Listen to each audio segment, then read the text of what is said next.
perkenalkan saya Ferianto, saya adalah solution engineer dari NetApp. Ya, izin saya share screen dulu. Oke, apakah slide saya sudah kelihatan? Nggak bisa ngomong ya? Oke lah, minimal semoga, teman-teman bisa melihat. Ya, jadi, karena sesi habis makan siang, jadi biar makanan turun, mungkin kita sedikit, exercise sedikit. Jadi, ini agenda saya, karena saya tahu habis makan siang, jadi saya coba bikin, materi-materi yang agak mungkin ringan-ringan, eee, apa, eee, kontainer fundamental, Docker, Kubernetes, terus bagaimana, kita kembangkan lebih jauh khususnya dari perspektif, data manajemennya. Nah, sebelum itu nih, izin, mungkin kalau yang sedang, sambil makan atau sambil santai-santai, izin saya melakukan 2 survei, sederhana. Jadi, saya minta, teman-teman ambil gadgetnya, ambil tabletnya, kalau misalnya menggunakan laptop, buka browser-nya, tolong di-browse ke Slido, jadi sli.do.com, terus kemudian masukkan, surveinya. Jadi saya sedikit akan melakukan survei. Survei pertama adalah, apakah teman-teman, pernah menggunakan, atau minimal atau minimal nyoba sekalipun gitu nggak apa-apa, untuk ketika kita me-manage, stateful aplikasi yang ada di Kubernetes. Ya, jadi sudah ada 2 partisipan ya, monggo, survei-survei singkat habis makan siang biar semangat gitu ya. Iya, sudah ada 3, ya buat yang, menyempatkan gitu, ambil tablet, ambil HP-nya, buka browser saja nggak perlu login, tinggal ke slido.com, masukkan kodenya, terus kemudian tinggal diisi. Tuh, oke, saya mungkin nunggu 1 menit saja itu ya. Jangan 1 menit deh, 15 detik aja. Oke. Ya, rupanya sudah, mayoritas pernah menggunakan gitu ya. Oh, ternyata menyusul nih yang belum menggunakan. Wow, ternyata 50-50 rupanya. Oke,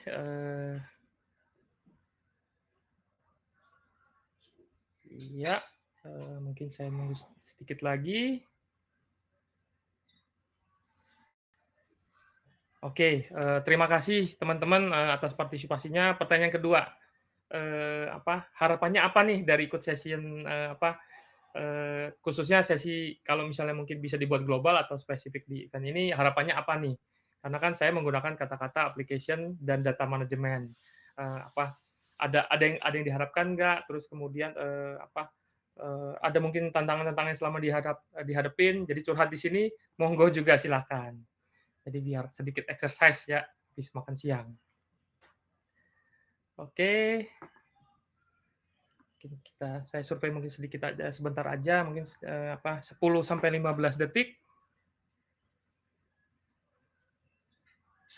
Oke, basic Kubernetes, terus kemudian knowledge update. Thank you, partisipasinya, teman-teman. Oke. Oke, terima kasih, partisipasinya teman-teman. Jadi, lanjut saja. Jadi, bicara kontainer lah, mungkin, kita sedikit harus flashback ke belakang ya, di mana, kalau kita bicara mungkin saya generasi yang masih ngerasain banyak bare metal, banyak server, banyak storage, satu data center itu penuh semua. Nah, terus kemudian seiring berjalannya waktu, diperkenalkanlah virtual machine, menyederhanakan banyak hal yang mungkin di zaman saya pada saat transisi itu juga, adaptasinya juga, "Aduh, ini virtual, aman nggak nih?" Gitu kan. Terus kemudian berkumpul semua jadi satu, "Ini bagaimana nanti kalau mati?" Gitu kan. Nah, tapi ternyata sekarang generasinya sudah jauh lebih berkembang lagi, di mana kalau tadi hardware kita konsolidasi, sekarang yang kita konsolidasi, kita cacah-cacah lagi menjadi bagian-bagian komponen yang lebih kecil. Jadi di mana kalau di slide saya ini digambarkan secara sederhana, kita sudah menyederhanakan operating system, kita sudah menyederhanakan hardware itu dalam satu tempat dengan tenancy-tenancy yang berbeda. Nah, Ternyata dengan kontainer itu jauh lebih fleksibel lagi. Nah, apa saja yang didapatkan, jadi kita bisa fokus ke aplikasi, biarlah sisanya di-handle oleh bagian dari operating system-nya sendiri. Sehingga saya cukup fokus di aplikasi, saya cukup mengembangkan service layanan tanpa memikirkan tambah-tambahan tetek bengek, library lah, binary apa yang kurang segala macam. Terus kemudian ketika kita bicara karena dia hanya aplikasi, ya tentu saja proses booting-nya, proses menyiapkan sebuah aplikasi itu up and running untuk menerima request dari user segala macam jauh lebih cepat. Belum lagi selain lebih cepat juga ternyata booting-nya booting terus kemudian mendeploy kita cukup fokus di sana. Semua sudah lengkap gitu. Dan yang nggak kalah penting sebenarnya adalah portability. Kemudahan kita memigrate dari satu tempat ke tempat lain karena kembali lagi menjadi standar de facto semua library, semua yang dibutuhkan sudah ada, kita tinggal fokus ke aplikasi. Oke, jadi kenapa Kubernetes, kenapa kontainer adalah kita bisa portability-nya tadi, terus kemudian self-sufficient di mana semuanya sudah ada. Kita mensimplify banyak hal yang mungkin di zaman awal-awal saya mendeploy itu aplikasi error, kurang binary, kurang DLL. Nah, sekarang hampir teman-teman tuh udah bukan bicara itu lagi, bicara bagaimana setiap komponen itu sampai ke teman-teman tadi udah cerita service mesh, terus kemudian antar koneksi antar aplikasi itu bekerja satu sama lain sudah jauh lebih sangat advance. Terus kemudian kalau kita bicara kontainer, karena dia cuma ada di layer aplikasi, maka dia lightweight salah satunya. Dan kemudahan scale, kemudahan deploy, terus kemudahan adaptasi dengan cloud itu sendiri mempermudah modularity ini di deploy sangat-sangat fleksibel. Terus kemudian use case-nya seperti apa? Mungkin yang paling umum adalah microservices ya, tapi ternyata kita juga bisa mengembangkan yang tadinya infrastruktur as a services berkembang menjadi platform as a services yang mungkin akan lebih jauh lagi sampai ke software as a services. Dan karena sifatnya modular, maka kita bisa sharing development. Teman-teman divisi-divisi yang berbeda itu bisa mendeploy environment itu saling berbagi dan kemudahan-kemudahan tadi lewat portability tadi ya tentu saja mempermudah teman-teman developer untuk mengembangkan aplikasi lebih jauh termasuk testing termasuk juga research validation seperti memastikan bahwa ini dari hasil deployment kita sudah aman belum nih sebelum di-deploy. Nah, kemudahan-kemudahan tadi tentu saja dirasakan manfaatnya gitu. Nah, isinya kontainer apa saja, mungkin sedikit flashback aja, ada control group di sana, ada namespace, ada file system, dan tidak lupa juga ada proses-prosesnya. Terus kemudian, nah lebih jauh lagi, kalau kita bandingkan dengan metode konvensional yang sebelumnya, di mana kalau kita mendeploy, habis deploy kita testing, kalau gagal kurang ada binary segala macam, library, kemudian kita troubleshoot dan ulang lagi. Nah, dengan adanya Docker, kita mensimplify prosesnya tadi, di mana ketika kita mendeploy, kemudian dia akan mencari image-nya, ketika tidak ada dia akan ngobrol dengan media-media yang ada di Docker Hub salah satunya, terus kemudian kita deploy dan selesai up and running, siap dipakai. Nah, source-nya dari mana saja? Tentu saja ada beberapa sumber, tapi yang paling umum yang kita mungkin simpel sering pakai, salah satunya adalah Docker Hub. Gitu. Nah, lanjut nih dari Kubernetes, dari kontainer kita ke Kubernetes yang kembali lagi kalau tadi ceritanya kita berangkat dari yang paling kecil, nah sekarang kita bagaimana yang kecil-kecil tadi kita manage. Nah, Kubernetes itu ya seperti yang kita tahu lah ya, dia memanage orkestratornya, terus kemudian ini sedikit historinya, dikembangkan oleh Google, terus kemudian sekarang salah satu strength-nya itu adalah mengotomatisasi deployment, scaling, sampai memanage aplikasi-aplikasi kontainernya kita. Komponennya apa saja, mulai dari node-nya. Isinya node-nya itu bisa ada beberapa kontainer dan node juga bisa fail. Nah, kembali lagi, ketika fail apa yang terjadi? Maka dikembangkan lebih jauh, ada clustering di sana, sehingga beberapa workload dibagi, didistribusi ke beberapa node yang berbeda. Terus kemudian ketika node-node-nya sudah ada banyak, nah perlu ada control plane di sana. Perlu ada masternya yang mengontrol ini semua. Terus kemudian ternyata nggak cuma itu, komponennya banyak juga nih, gitu kan. Saya komponen yang pertama yang saya hafal dari ini semua adalah etcd. Jadi karena mungkin sering main-main dengan data, jadi saya pertama kali belajar itu belajar etcd-nya dulu, malah komponen-komponen lain nyusul belakangan gitu. Jadi komponen mulai dari API server, etcd, scheduler, controller, runtime-nya sampai ke apa yang ada di node-node-nya, yaitu kubeletnya. Oke, jadi ini komunikasinya, terus kemudian komunikasi antara master dengan master lain, termasuk juga ke node-nya, terus kemudian dari perspektif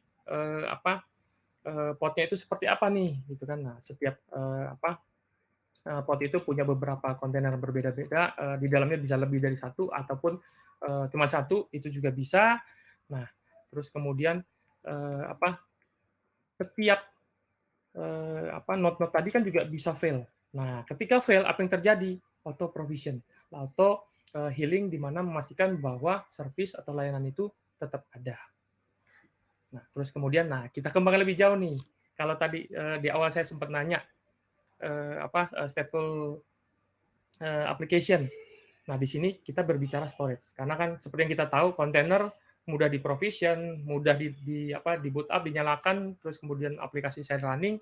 Nah, setelah running bagaimana? Kalau dia tidak mengumpulkan data, dia cuma melakukan pass-through, proxy, atau sejenisnya, selesai. Tapi bagaimana kalau kita butuh data di sana? Nah, belum lagi ditambah dengan flexibility, setiap node punya service berbeda-beda. Bagaimana setiap node ini mengkonsolidasi datanya, terus kemudian ketika dia mati, data tetap ada, dan ketika dia boot up, tinggal dipanggil datanya. Belum lagi kasus-kasus lebih rumit lagi, di mana portability-nya. Terus kemudian kita perlu grow di tengah jalan. Datasetnya sama. Saya perlu replika set dari master untuk saya olah lebih jauh. Function berbeda. Nah, ada sedikit beberapa istilah, mungkin saya lompat sini. Nah, ini sedikit tipe-tipe volumenya, jadi mulai dari NFS, iSCSI, lewat rider juga bisa, terus kemudian ada Chef, AWS maupun lain-lain. Tuh. Oke, nah ini prosesnya. Nah, umumnya ketika kita bicara ke memprovision memprovision volume yang ada di Kubernetes, kita mengenal dua istilah, persistent volume dan persistent volume claim. Bedanya apa nih? Nah, persistent volume adalah volumenya, di mana persistent volume claim adalah volume-volume tadi saya ambil, saya take over untuk saya manage. Sehingga setiap mungkin pod saya, mungkin kontainer saya itu butuh volume, maka dia akan memprovision volume dulu, terus kemudian diklaim. Nah, tentunya kalau kita punya storage di sana, kapasitas berbeda-beda, performance bisa berbeda-beda, tipe bisa berbeda-beda. Nah, memanage ini semua bagaimana caranya? Ada nggak cara mudah kita memanage data ini semua across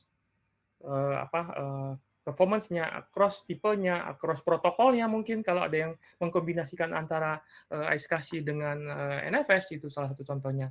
Nah, ada nggak nih cara mudah? Karena kan setiap kontainer, setiap pod itu ada prosesnya masing-masing. Mulai setiap function, terus belum lagi ketika kita bicara stateful aplikasi, di mana data menjadi critical, volume menjadi critical komponen yang harus tersedia, harus sudah dimonting sebelum aplikasinya hidup. Nah, disinilah salah satu jawaban untuk memanage data-data saya tadi. Nah, ini umumnya tantangan-tantangan ketika yang ditemukan di enterprise, di mana ketika kita bicara provisioning-nya tadi, environment saya berbeda-beda, volume saya bisa berbeda-beda, tersebar kemana-mana. Ada nggak cara yang bisa simple menyederhanakan proses tadi? Saya nggak perlu managing itu satu-satu, bisa nggak? Ketika saya butuh, tolong storage siapkan, tolong langsung dimontingkan buat saya. Nah, jadi tantangan-tantangan simplifikasi, kemudahan tadi untuk memprovision, mengekspor maupun mengimport, terus kemudian untuk kebutuhan dataset yang sama, itu bisa langsung tersedia sesuai dengan kebutuhan saya. Terus lagi ketika kita cerita, cloud bisa dibilang saat ini cloud adalah salah satu solusi. Nah, environment saya yang saat ini bagaimana saya bisa memindahkannya ke cloud, termasuk juga ketika saya hybrid ada ke semua cloud yang ada. Nah, permasalahan portability, permasalahan data yang harus saya bawa ke mana-mana ataupun tidak harus saya bawa, saya mindahinnya seperti apa, itu memaksa kita untuk bagaimana nih saya mengintegrasikan ini semua. Bagaimana experience yang saya pakai di on-prem, experience yang saya pakai saat ini, saya bisa bawa ke mana-mana, simple. Nah, terus lagi ketika kita bicara mission critical ya, di mana kita bercerita performance, kita bercerita SLA, kita bercerita bagaimana data itu harus aman, sudah ada proteksinya, itu menjadi sebuah tantangan ketika kita bicara memanage storage yang ada di Kubernetes. Nah, jawabannya? Nah, lewat Trident. Trident ini adalah open source bagian dari support kompatibel dengan CSI-nya dari Kubernetes, itu bisa membantu proses-proses tadi, dynamic provisioning. Jadi artinya ketika saya butuh, dia akan melakukan proses-prosesnya tadi. Proses apa saja? Life cycle data itu kan nggak cuma cerita kita create, dipakai, selesai. Kita juga bercerita bagaimana si Kubernetes kontainer kita itu pada saat di provision, terus kemudian dipakai. Nah, setelah dipakai, saya butuh replikanya, saya butuh backupnya, saya butuh, ternyata saya tidak butuh lagi, saya perlu ngapus. Nah, bagaimana proses tadi bisa terotomatisasi, terus kemudian menyederhanakan storage pool tadi dalam kelas-kelas yang lebih sederhana. Jadi artinya kita tinggal membuat segmentasi kelas, karena kan mirip seperti yang ada di cloud, semuanya sudah ada paket-paketnya. Paket yang kecil, yang CPU dan memori kecil, paket kapasitas yang IOPS-nya kecil, dengan paket-paket yang high performance. Kita bisa siapkan juga paket-paketnya, sehingga menyederhanakan proses-proses tadi. Nah, si storage ini, si data-data yang tersebar ini, kita bisa grouping berdasarkan storage, sehingga pada saat kita provision, itu jauh lebih sederhana. Terus lagi cerita bagaimana memaksimalkan kemampuan performanya tadi. Performa paling umum ketika kita bicara data, IOPS, kompresi, tipe disk. Nah, proses-proses grouping itu termasuk. Dan bisa memanage lebih dari satu storage. Jadi artinya kita tinggal mendaftarkan saja storage-storage-nya, kita nyebutnya backend, storage-storage tadi kita daftarkan, terus kemudian tinggal kita provision dalam bentuk kelas-kelas. Gitu. Nah, ini salah satu framework-nya, tapi kalau dilihat di pojok kiri bawah, ketika kita bicara data tersebut kita bisa tadi saya sempat mention life cycle, kita bisa manfaatkan untuk cloning, kita bisa manfaatkan ketika nih, waduh salah provision, masa saya hancurin lagi gitu kan, kita bisa resize, memperbesar sesuai dengan kebutuhan tanpa harus di-rebuild ulang. Karena kan di antara semua stack yang paling bawah yang namanya data atau storage itu ketika ada perubahan merombak banyak data yang stack-stack yang di atasnya, sehingga dari awal kita perlu memastikan bahwa stack yang paling bawah ini sudah sangat-sangat dinamis dan fleksibel, sehingga ketika saya melakukan perubahan tidak berimpak besar ke stack-stack di atasnya, termasuk juga import, termasuk juga ketika kebutuhan untuk backup. Waduh, data ada yang kehapus nih, masa saya mesti rebuild lagi, atau misalnya ternyata korup. Nah, masa saya mesti rebuild lagi? Nah, kita bisa memanfaatkan teknologi-teknologi yang backup dengan cara terdekat adalah snapshot. Dan kembali lagi Trident ini CSI kompatibel, cukup simpel, tidak perlu ada komponen-komponen tambahan, kita tinggal install, support juga untuk Helm chart, jadi tinggal proses provisioning itu simpel. Mungkin hari ini saya nggak akan cerita proses setupnya, mungkin saya lebih cerita pemanfaatannya seperti apa. Tapi kalau teman-teman misalnya pengen interest lebih jauh, monggo nanti mampir ke booth-nya kita. Nah, pemanfaatannya lebih jauh adalah volume import, di mana volume tadi yang sudah kita provision, kontainernya mungkin sudah bisa sudah tidak dipakai lagi, sudah dihapus, tapi data itu tetap ada. Kita bisa import ulang lagi sesuai dengan kebutuhan. Terus lagi ketika kita cerita resize, memperbesar jangan sampai nih hanya karena volumenya salah provision, itu kita merombak banyak hal. Termasuk juga ketika kita bicara snapshot, dan snapshot ini kita tidak berbicara hanya backup, tapi kita berbicara bagaimana saya membuat replika set yang sama, tetapi dengan memanfaatkan teknologi yang ada di storage, datanya itu tidak 2 kali, 3 kali, dan seterusnya, karena dia punya kemampuan untuk ketika kita bikin clone, pointernya saja yang ditunjuk, bukan datanya yang di-grow. Sehingga beberapa kasus dengan memanfaatkan clone ini, kapasitas jas saya besar, tetapi physicalnya ternyata pemakaiannya tidak besar. Oke. Nah, bagaimana nih cara kerjanya Trident ini? Nah, saya mungkin awalnya jadi tentu saja pasti akan kita buatkan baseline-nya dulu, si admin-nya akan mengkonfigur back-end-nya, terus kemudian membuat storage class dan membuat tipe-tipe volume-volumenya tadi. Nah, teman-teman developer, teman-teman apps, tinggal melakukan provisioning. Saya butuh 10 giga, tolong carikan 10 giga tipe yang gold, tolong carikan dan buatkan. Nah, sehingga tadi sudah langsung dikerjakan, dibantu oleh Trident, dan tinggal dilakukan proses mapping-nya tadi. Nah, kalau mungkin di awal saya cerita ada proses creation, nah ini ada proses deletion-nya. Jadi life cycle-nya tidak hanya cerita kita create doang, tapi sampai cerita bagaimana ini mau diapain. Mau dihapus permanen, atau ternyata kontainernya dihapus saja, datanya ntar dulu, saya mau pakai lagi buat yang lain. Nah, kita bisa research juga di sini. Oke, nah ini support matrix-nya, jadi dia support operating system apa saja, Trident bisa diinstal di operating system apa, terintegrasi dengan platform apa, sampai di sisi back-end-nya itu seperti apa. Nah, kalau teman-teman lihat di sini, tentunya tidak hanya di on-prem, tidak hanya di cloud, ini support baik dari on-prem maupun cloud-nya gitu. Dan cloud ini hadir, kebetulan NetApp hadir ada di GCP, AWS maupun di Azure. Gitu. Oke, saya sudah menyiapkan environment demo, cuman saya takut waktunya kurang, jadi saya siapkan juga videonya. Jadi kalau misalnya memang teman-teman mau lihat live demonya, nanti saya juga akan ada di di booth.